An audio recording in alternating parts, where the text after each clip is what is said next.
talking with Dr. Srini Pillay. It is so great to see you again, Srini. What are you up to? Thank you so much, Phyllis. Well, I always love speaking with you, and I've been up to a lot. You know, I've been working in a number of different domains, both as a psychiatrist and an executive coach and leadership development expert. So working with people who are really trying to come to terms with what's going on with this pandemic. Because I think ever since it started, there's been a lot of anxiety about the fact that it exists, about when it's going to stop, about how it's going to change the world and life.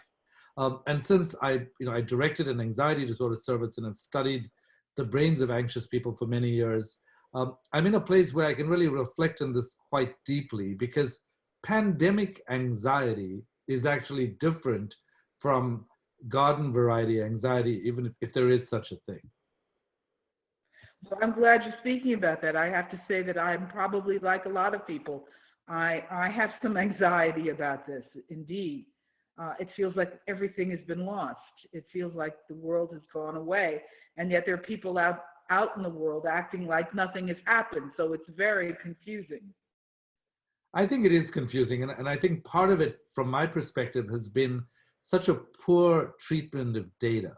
I don't think we have good data on COVID. I think we know it's an actual virus. We know that some people are dying from it. We know that some people are getting ill from it, and we don't know the numbers well. You know, I have friends, for example, I just spoke to a friend in London last week who talked about the fact that they've been given permission to write on death certificates probably due to coronavirus, even if they don't know if it's due to coronavirus.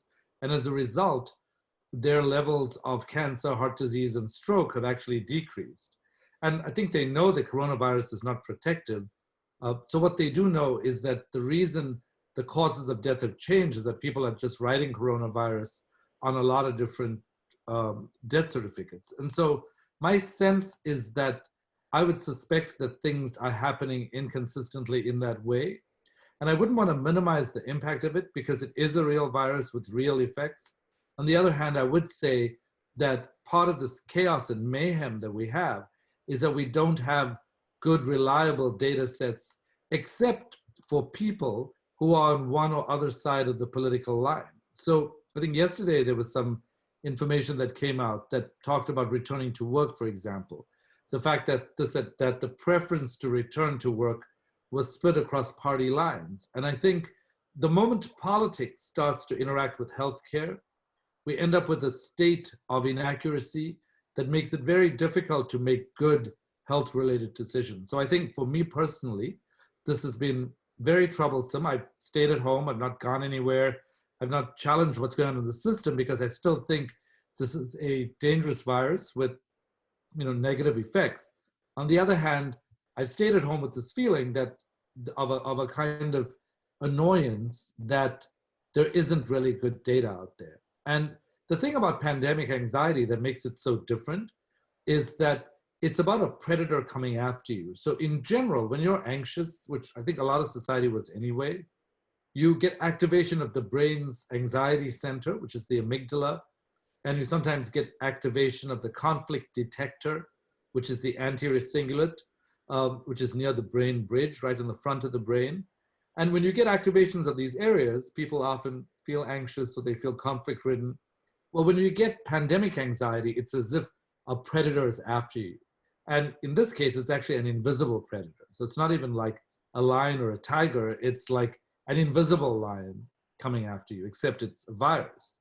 And so when this happens, what ends up happening is the activation spreads throughout the brain. And it actually spreads to a part of the brain that we call the PAG, or periaqueductal gray.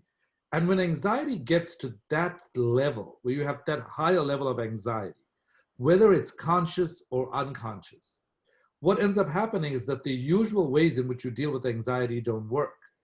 So a lot of times when people ask me how to deal with anxiety, I'll point to ways in which you can move blood from the anxiety center back to the thinking brain. And I'll say it's defined by the mnemonic CIRCA, where the C stands for chunking.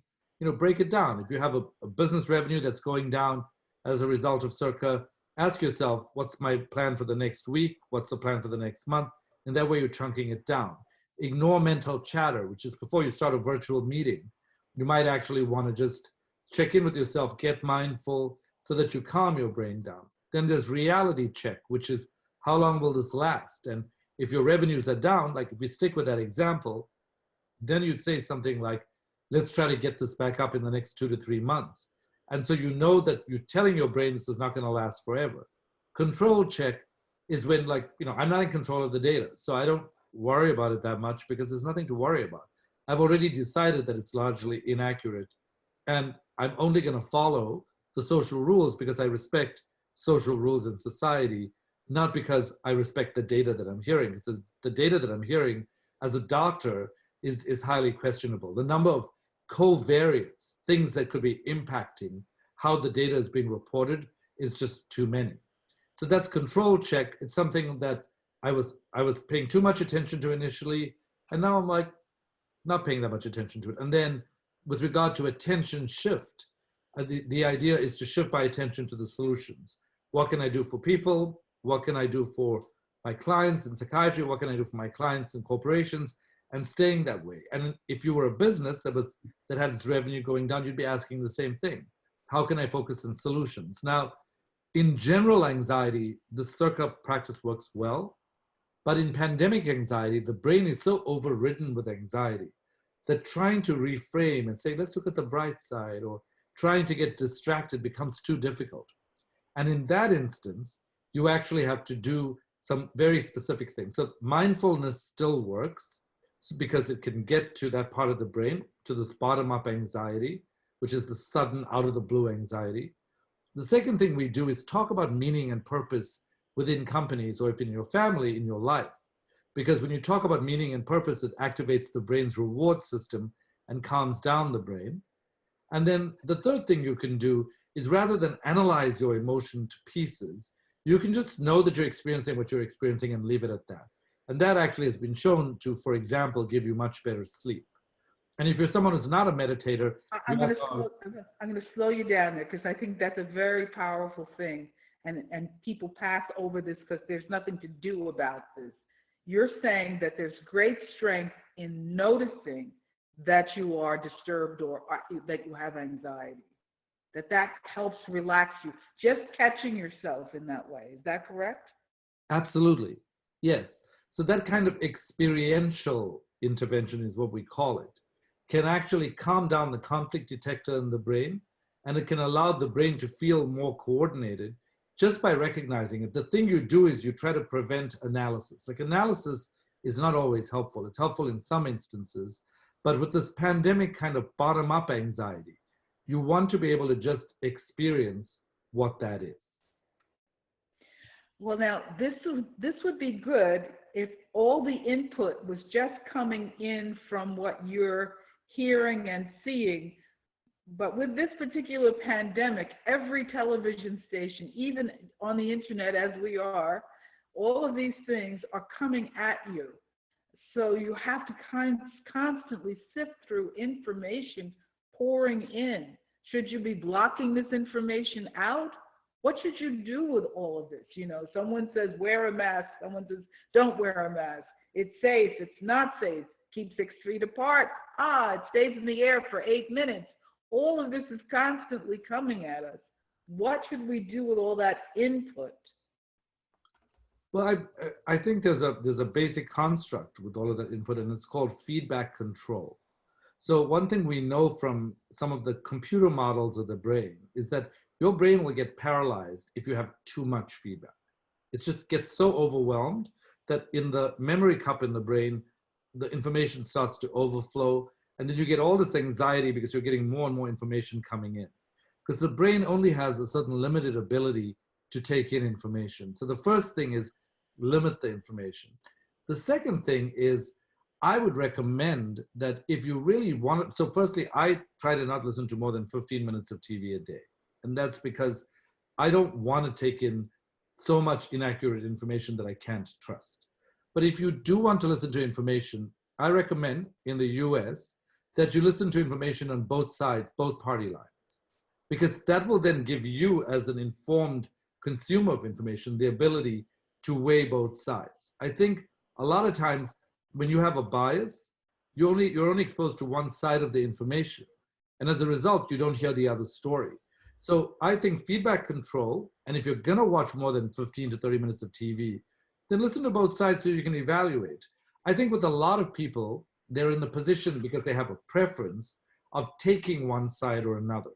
And really what I've been saying to people is that as much as I understand that there's a partisanship in the country and really in the world, this is also a time where we can come together. This is also a time where we can start to see that even if we have these minor differences amongst us, we also have a lot in common. And for me, that's really what this whole time is about. This time is about finding authentic ways to love, finding authentic ways to connect. I don't really buy into the narrative in which trauma should be restated over and over again. From a scientific perspective, I call this, the hippocampus is the memory region in the brain. And from a scientific perspective, I call this hippocampal hammering. It's like it's trauma after trauma after trauma after trauma, just saying your story over and over again. What we know is that this kind of debriefing does not really help. I'm on a committee that actually works with disasters and thinks about disasters throughout the world. So it's one of the things we know for sure is that speaking about something over and over again is not necessarily helpful. So you might think you're lending an ear to someone who's repeating the story and that you're being empathic, or you might think that you're relieving yourself of your anxiety by speaking about it over and over again. But in fact, what you're doing is just hammering it into your brain so that you never forget it. So I think that that's an important distinction to make, and it's important to know that as well. I learn a lot when I listen to you, and today I do disagree with one thing you've said on a very strong level, and it's okay, we can agree to disagree. I think there's a flaw in broadcasting.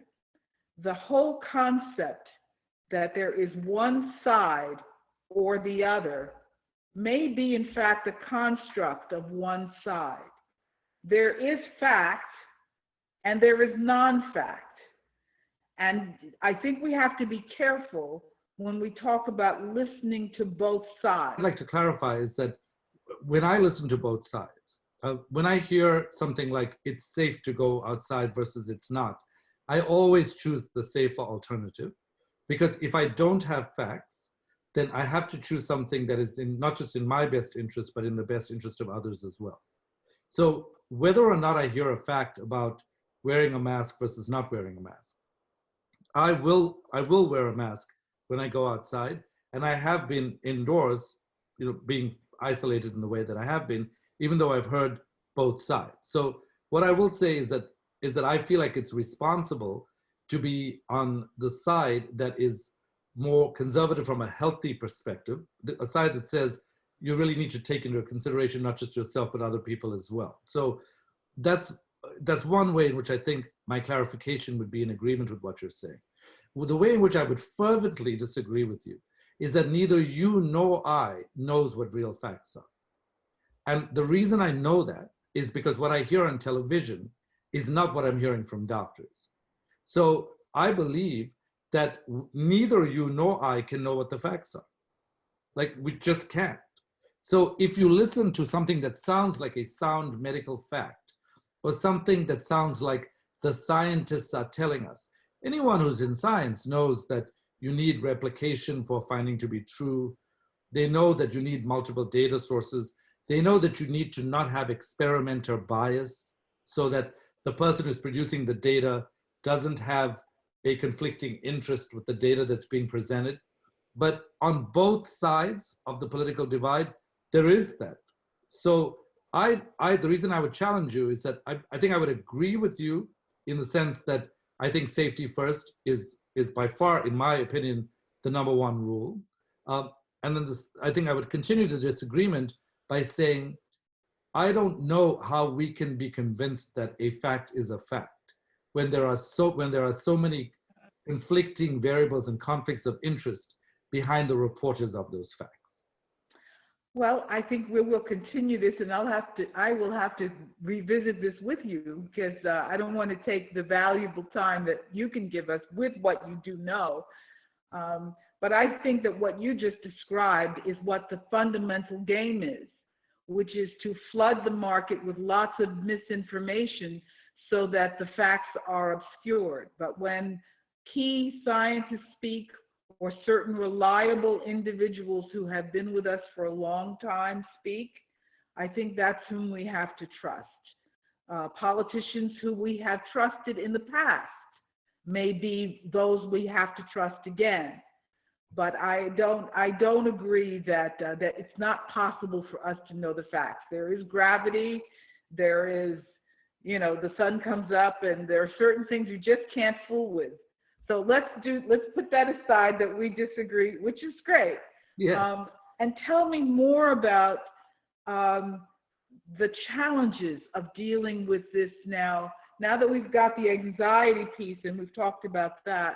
Mm-hmm. What do we do about young people, for example? You said a lot about millennials in other interviews. What do we do about young people? I'm an older person. I'm comfortable sitting in my house. I get, it's not a big change for me. But for a young person, this is a big deal. What do we do for them? Well, I mean, I think it's a big deal for younger and older people. I think that there are a couple of things we need to bear in mind. So when it comes to depression and anxiety, at least 2/3 of people, McKinsey had actually done a survey of people. It's not clear that they met formal criteria for this, but whether it's subsyndromal or not, 2/3 of people are depressed or anxious. And at least half of the people are anxious. So I think that people in general are anxious. If you look at the level of anxiety, it's in the moderate to high range. So that's concerning. And if you look at sort of why this impacts anyone, I think it impacts people in a number of ways. Firstly, emotions are contagious. So as we're speaking to people, if we're only speaking to anxious people, they're gonna make us feel better that we're anxious and they're anxious, but the anxiety is also gonna spread.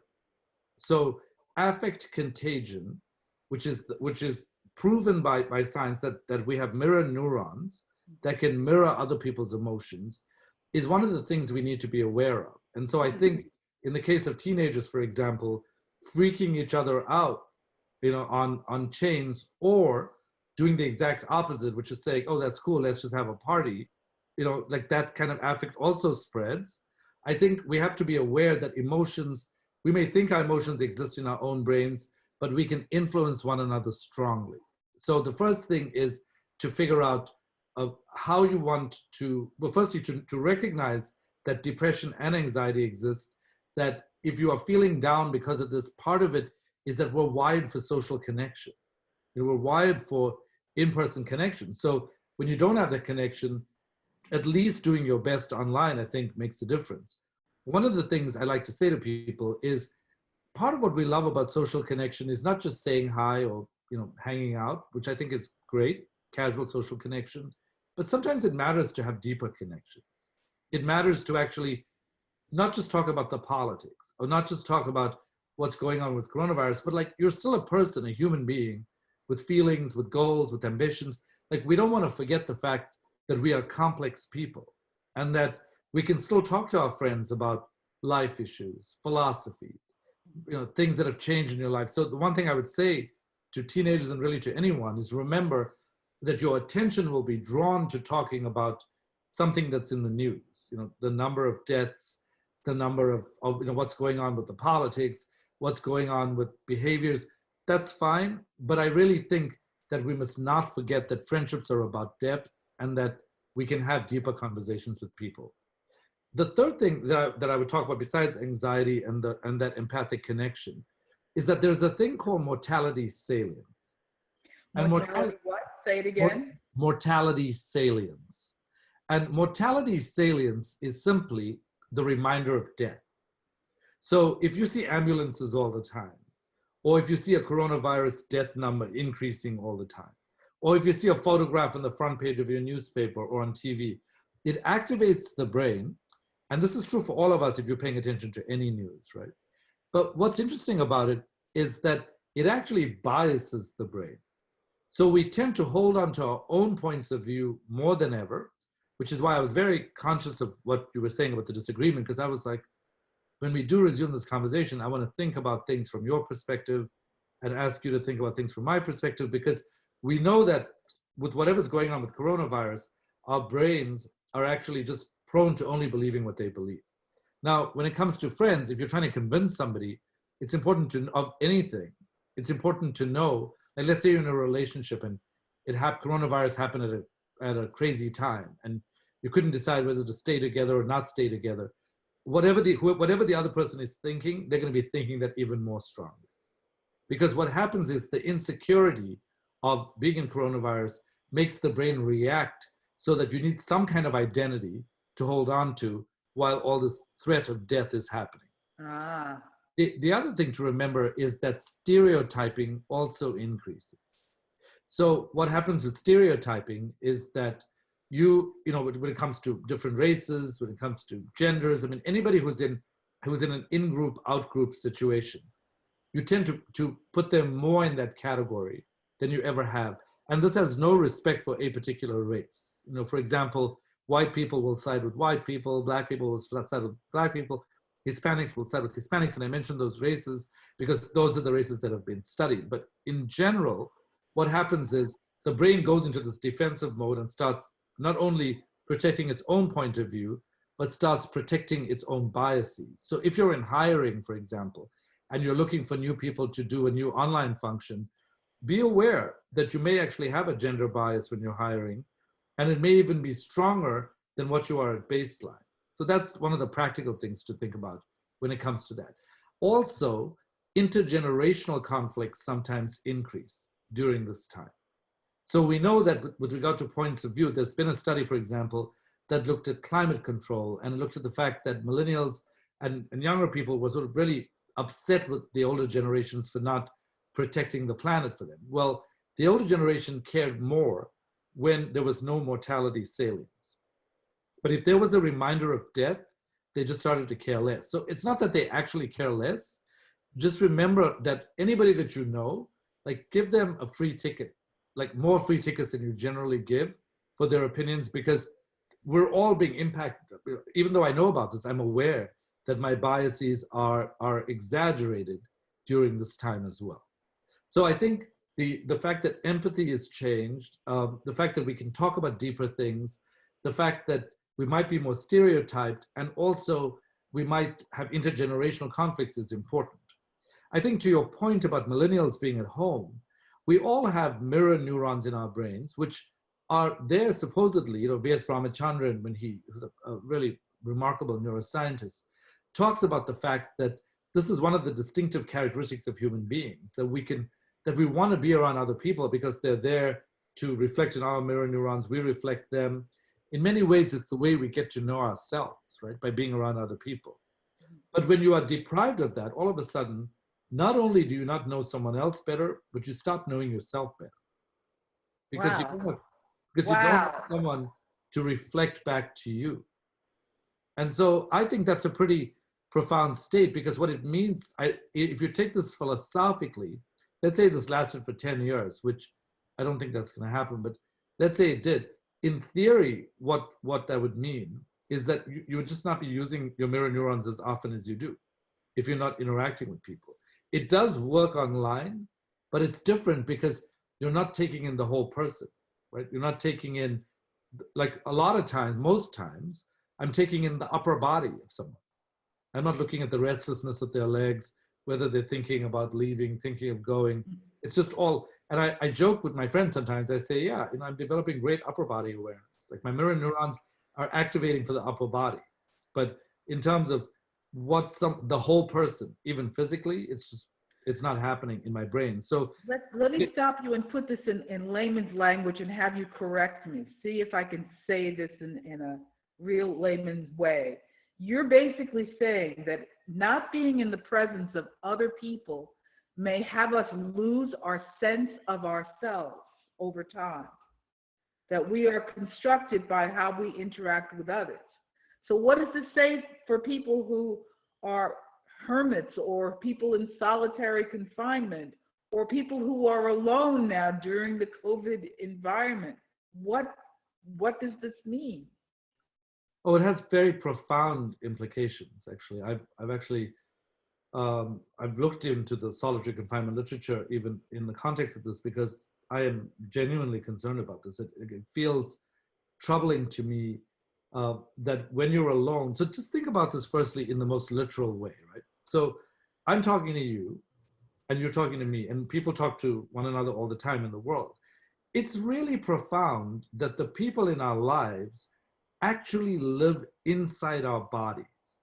Like they live in the visual cortex. If I'm looking at someone, they're living inside the visual cortex. So if I hear them, they're living inside my hearing brain. And if I see them and if I smell them, they're living in my smell brain. So when you see someone in 3D and in real time, a lot of your sensations, you hug them, the feeling of hugging them is something that codes in your brain. So who you're understanding them to be is in your brain. And when you are held, it also gives you a feeling about your own being. If, however, you are isolated and you have the social distancing and you're online, that function doesn't exist anymore. So who we are is not just who we are, but in my brain, everyone I've ever encountered is in my brain in some way. You know, if like they could be in my memory system, if I remember them, if I just saw them, they could be in my seeing system. If I just heard them, they could be in my hearing system. So everyone is, I like often when I'm working with CEOs and they say, well, do you think I should hire this person? I say, well, depends. Do you want them to live in your brain? Because everyone who lives in our brain is living in our brain as a form of electrical activity. And that electrical activity, because the brain is connected to the rest of the body, that electrical activity is affecting every organ in your body. It's affecting the sympathetic and parasympathetic nervous systems they all have their important hormones in the brain that influence everything, your hands, things in your stomach, your liver, your kidneys. So really, people in the world influence our entire bodies. And it's the same thing with news. If you take in news that's distressing all the time, it's not only going to affect your brain, it's going to go spread to the rest of your body. This is the reason it's not such a surprise that stress can turn on genes that create cancer, heart disease, stroke, or neurodegenerative diseases. Because stress, when it comes from people, for example, is something that impacts the brain, but then goes to affect the rest of your body. So I think it's really profound. Two things are profound about that. One is when we interact with other people, we get to know them well, but we also get to know ourselves better. And when people are in solitary confinement, they have profound states of loneliness. I mean, it's just such an inhuman and inhumane state to be in. Because in that solitary confinement, they have this physiologic, the physiology goes awry. And as a result of that, you can actually have a depression in immunity as well. Your T cell count can decrease. So loneliness can cause anxiety, it can cause depression, and it can also affect your T cell count, your immunity. So it has a really profound impact, not just on your brain, but on your body as well. Wow. Well, we're going to have to do another conversation because you've taken us much deeper today.